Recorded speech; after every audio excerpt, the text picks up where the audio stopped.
Islamic शिक्षण केंद्र दारुल उलूम देवबंद एक बार फिर सुर्खियों में। वजह है एक फतवा जिसमें गजवाए हिंद को सही माना गया है। जी हां, दारुल उलूम देवबंद ने गजवाए हिंद सोच का समर्थन किया। दरअसल एक शख्स ने दारुल उलूम देवबंद से गजवाए हिंद के संबंध में जानकारी मांगी थी।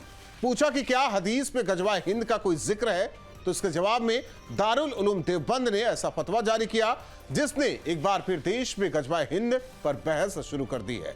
दारुल उलूम देवबंद ने जवाब में एक किताब का हवाला देते हुए गजवाए हिंद को वैध करार दिया।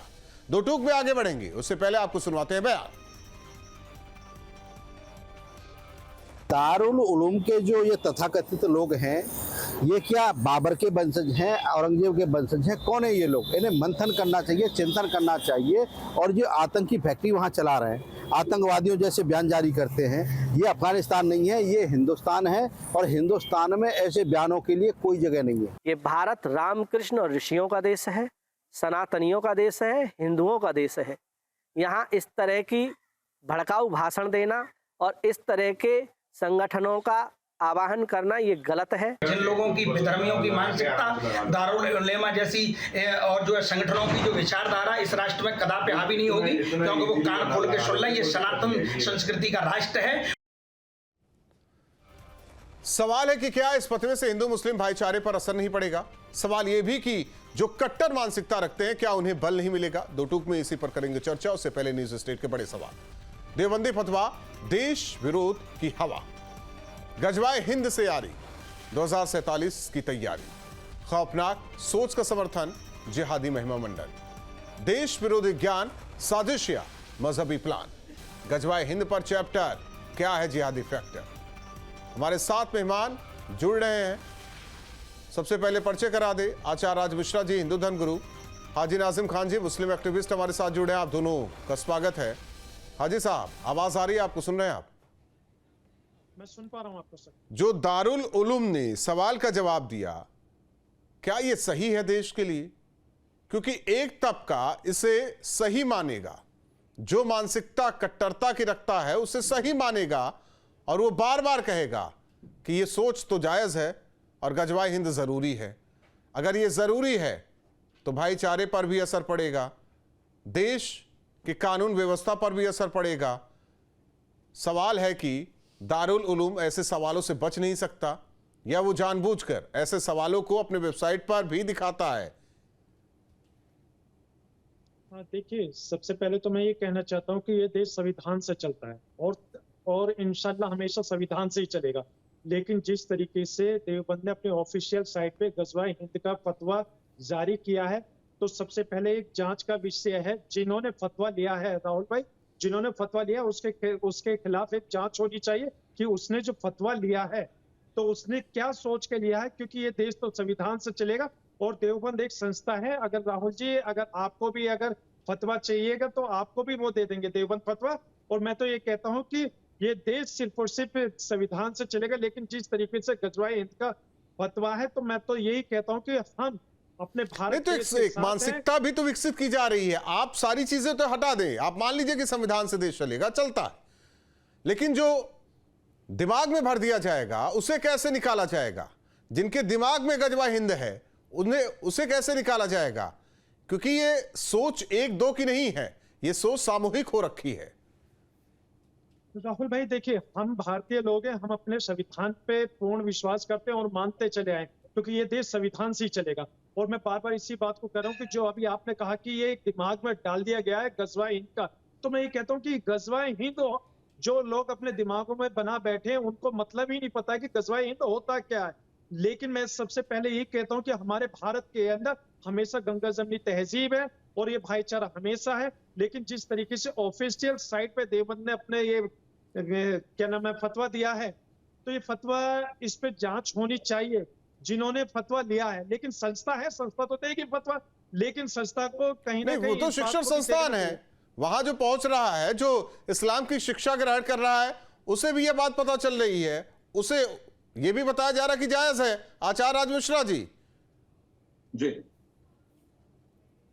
राहुल जी, बहुत एक किसी ने बड़ा सुंदर कहा था, किसी ने, गोपाल दास नीरज जी ने कहा था कि दूध पिलाए हाथ जो डसे उसे भी सांप, दूध पिलाए हाथ जो डसे उसे भी सांप, और दुष्ट न त्यागे दुष्टता, कुछ भी कर लें आप। तो आप चाहे जितने भाईचारा की बात हम लोग चैनल पर बढ़ करके करें, और चाहे जितने हमारे हिंदू भाई, हमारे सनातनी भाई, हमारे हिंदुस्तान के भाई यहां बैठ करके गंगा जमनी तहजीब की बात करें, लेकिन सच्चाई तो यह है कि इनकी एक प्लानिंग है। कभी ये बात करते हैं कि पाकिस्तान बांग्लादेश के मुस्लिमों को हम एक करके हम इतनी जनसंख्या में पहुंच जाएंगे तो हमारी मेजोरिटी आ जाएगी, हम हिंदुस्तान के अंदर बदल देंगे। चाहे अरशद मदनी का यूसीसी पर आप लोगों को वो बयान याद होगा, जहां पर वो बात करते हैं कि हम इस्लाम के अगेंस्ट कुछ भी बर्दाश्त नहीं करेंगे, किसी भी संवैधानिक कानून को बर्दाश्त नहीं करेंगे। शायद अरशद मदनी का वो बयान आया था, बाकायदा फेमस न्यूज़पेपर्स के अंदर भी आया था वो बयान।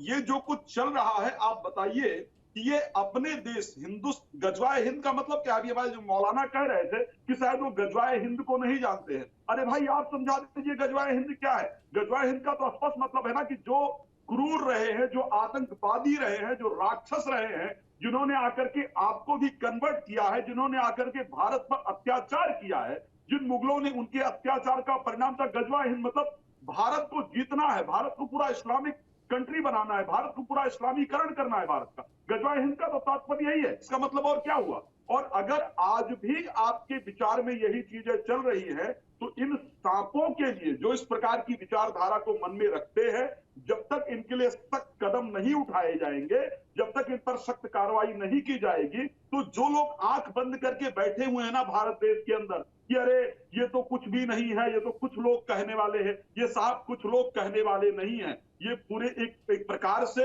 ये पूरी तरह भारत को नहीं, ये बताइए, नहीं सुन लीजिए, अभी आपने कितनी बड़ी बड़ी बातें करी। अरे सुन लीजिए, अगर ये मान के चलिए कि अगर इसी बात को, और सुन लीजिए, इसी बात को अगर कोई ये कहता कि ये हिंदू राष्ट्र बनाना चाहिए तो ये बता दीजिए हाजी नाजिम हिंदू राष्ट्र के खिलाफ भी है और जो शरिया की बात करता है उसके भी खिलाफ है, क्योंकि देश तो संविधान से चलेगा। सुन लीजिए, इस देश का बंटवारा भी धर्म के आधार पर हुआ था, इसको ध्यान रखिए। आपको लोग देते हैं ये सेकुलर देश है, और ये सेकुलर देश है, यही तो आप लोगों ने एक एजेंडा के तहत इस तरीके से देश को भ्रमित कर रखा है। यहाँ पर बैठ करके ये नहीं कह रहा है जब आप लोग अगर इसको ये कहेंगे कि देश के खिलाफ हिंदू की बात नहीं हुई है, करने वाली गजवाए हिंद का स्पष्ट गजवाए हिंद वाले जो है लड़ा जाएगा, सुन लीजिए, मारा जाएगा। गजवाए हिंद, एक मिनट आचार्य राज मिश्रा जी, आचार्य राज मिश्रा जी, आचार्य राज मिश्रा जी, ये देश तो सिर्फ हाजी साहब, हाजी साहब, हाजी साहब, हिंदू राष्ट्र हाजी साहब, से चलेगा। हाजी साहब, एक शब्द है काफिर, काफिर कहते किसे?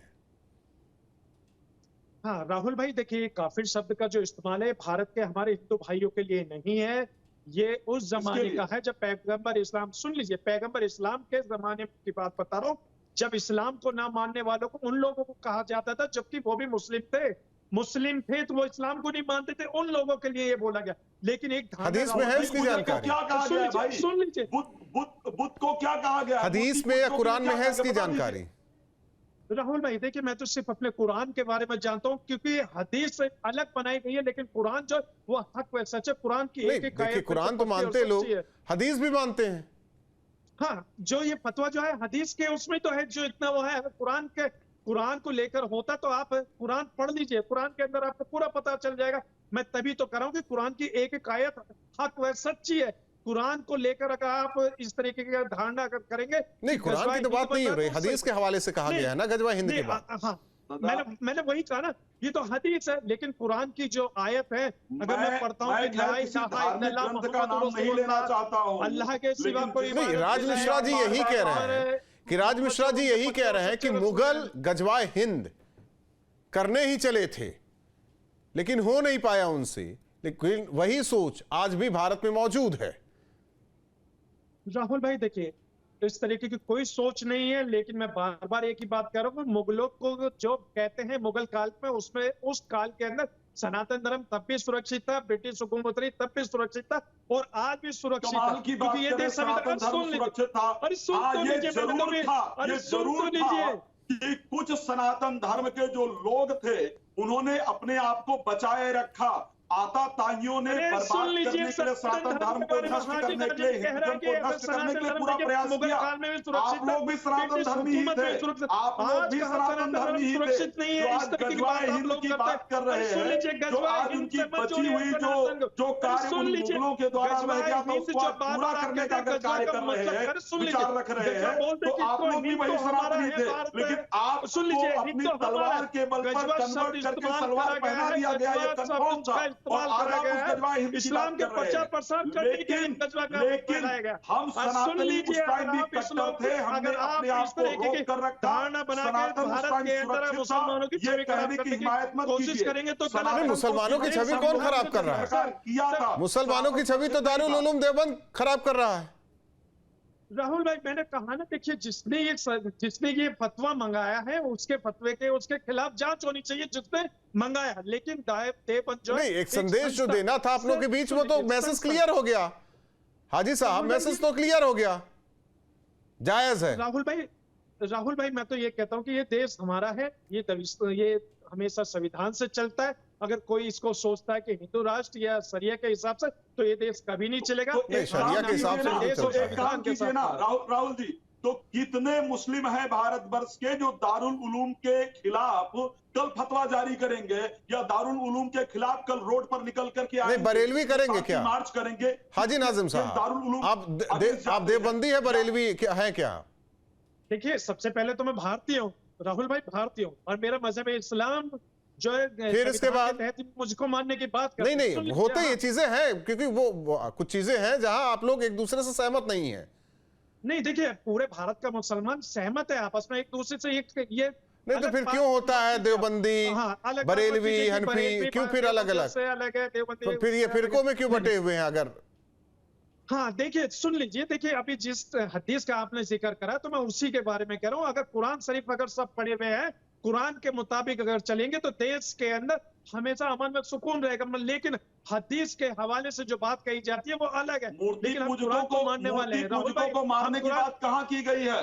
मूर्ति पूजकों की बात मारने की बात कहाँ की गई है? काफिरों को मारने की बात कहाँ की गई है? क्या नहीं लिखा है कुरान में? अरे क्या नहीं लिखा है कुरान में? अरे सऊदी अरब की बात है, वहां पर मूर्ति पूजा बिल्कुल मना था। खाने काबा के अंदर मूर्ति पूजा की बात कर रहे हैं, तो उसको हटा दिया गया। आप लोग सुन लीजिए, इस्लाम के अंदर मूर्ति पूजा नहीं कर रहे हैं। इस्लाम के अंदर सऊदी मूर्ति अरब की पूजा क्या नहीं बात है? क्या आपका कुरान और सऊदी अरब का कुरान, आपका धार्मिक ग्रंथ, वहां का धार्मिक ग्रंथ बिल्कुल अलग है।